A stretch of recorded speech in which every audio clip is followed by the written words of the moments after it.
Hello? Can you hear me? Don't exit this room, okay? This isn't a mistake. This room isn't a mistake. I had to hide these logs away from the core gameplay files, in a place that only a beta tester would look, and in a place where the files could be protected. I just really hope that the next development team finds this before the game is released to the public. This game has some kind of malicious code in it that we haven't been able to fully contain or even understand for that matter. We're over budget and out of time.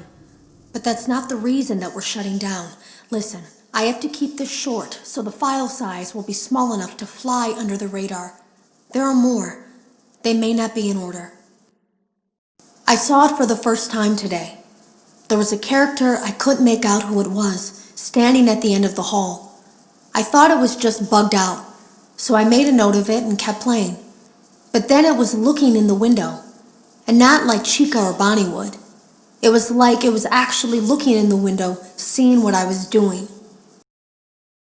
I heard a pretty heated conversation this morning between Dale, our manager, and someone else on the line. It really feels like this project is in trouble, in no small part because of the lawsuit, I'm sure. There has to be a lawsuit, there's no way there isn't. It happened in this building just a few doors down from me. I think it's made worse by the fact that Jeremy tried to tell us something was wrong. But as a dev team, we all just saw it as a challenge to find what the problem was and fix it. Who could have known that? I have to go. Have you ever heard of a guillotine paper slicer? It sounds made up, but it's an actual piece of office equipment. I didn't even know we had one in the supply room. I guess they're more common at businesses that do a lot of graphic design work. I remember seeing one when I was still in school, and even then, I knew how dangerous it looked. I was always afraid of losing a finger. That seems so silly now. Jeremy used to do design work. I guess that's how he knew it was there. The drawers have been emptied out. Someone was here. I don't think it was spring cleaning either. No. There was plastic on the floor. Someone was definitely here during the night. It had to have been the client. I mean, they sent us that stuff in the first place with no explanation, told us to scan it, said it would expedite the process so we wouldn't need to program any pathfinding ourselves. It was a budget thing, I guess. It was just junk, circuit boards and things like that. Looked pretty old. Somehow, though, there was usable code on some of it. It seemed to take hold by itself. Things started changing. But then, he started appearing. At least that's what Jeremy said. I came in early that morning. No one else was there. At least that's what I thought. The supply room was lit. I didn't even notice Jeremy standing in the testing room as I walked past. The supply room was so bright, glowing from all the way down the hall.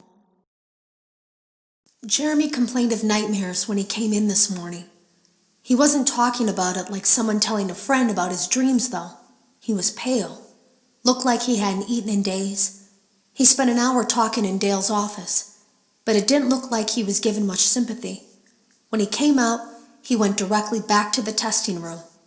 He doesn't even jump anymore, nothing scares him. He just stands there like he's talking to someone.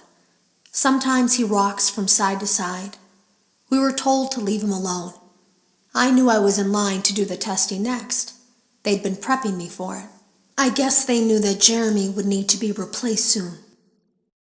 You can always tell when a company is getting ready to fire someone. They start giving out written warnings for silly things, making sure to build a paper trail and make a case for a firing. Things that normally no one would care about suddenly become grave offenses, all worthy of being written and documented.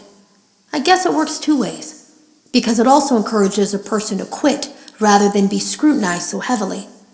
I think Jeremy was too far gone to consider that option, though. The thing about it is that I don't think they were going to fire him because of anything he was doing wrong. They just knew he'd seen something. They needed to discredit him.